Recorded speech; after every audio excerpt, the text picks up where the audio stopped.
Okay, good morning. So meron tayong client from San Enrique, Iloilo. Ay nagpadala siya ng water source. So meron silang plan to put up water station business. So sabi ko, yung una, kuha muna tayo ng water sample. Deep well yung ano nila, yung source water nila. So ito, dinala na ako ng sample water, and then we will check ng TDS meter saka yung hardness test kit kung maganda yung quality ng tubig nila. And then dyan natin malalaman kung anong klaseng setup yung bagay sa water source niya. So kuha muna tayo ng TDS. Ayan. 0. So kuha muna tayo test. Okay. 272.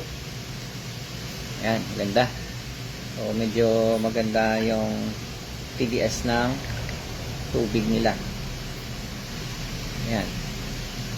272. Okay, next kuha tayo ng hardness. Tingnan natin para malalaman natin kung gaano kalaki na softener yung ilalagay natin. So kuha muna tayo ng sample. Okay, ayan. So 5 drops ng number 1. 1, 2, 3, 4, 5. And then another 5 drops ng number 2. 1, 2, 3, 4, 5. Ayan. So pink na pink. So, tingnan natin kung ilang drops sa number 3 hanggang mag kulay blue siya. So every drops 10 yung ano niya, 10 ppm yung equivalent niya. So dagdag muna tayo ng 10. 1, 2, 3, 4, 5, 6, 7, 8, 9, 10. Shake. Okay, so pink pa, another 10.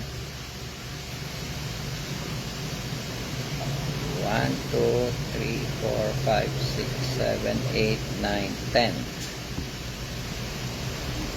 Shake. Okay, so 200 ppm.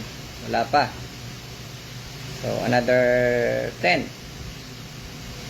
1, 2, 3, 4, 5, 6, 7, 8, 9, 10.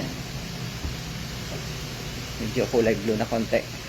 Ayan. Baka sumobra. Hindi pa. So malapit na yan. Meaning to say, naka 300 ppm na tayo. So, konti na lang. Lagay tayo dalawa. 1, 2.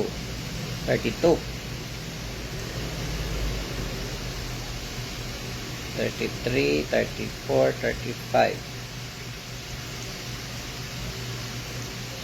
35. Yan. Konti na lang.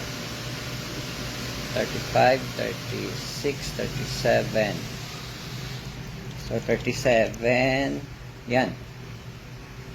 So 370 ppm yung hardness ng tubig ng client natin. So far medyo hard water siya pero tolerable naman. Hindi gaya yung matataas, natag 500, 600, sobrang hard na. So okay.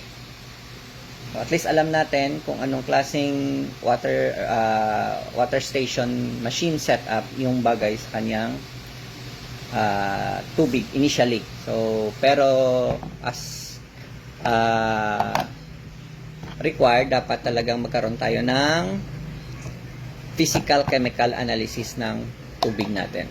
So ito basic lang naman to. At least may idea na yung client natin na yung tubig nila is okay.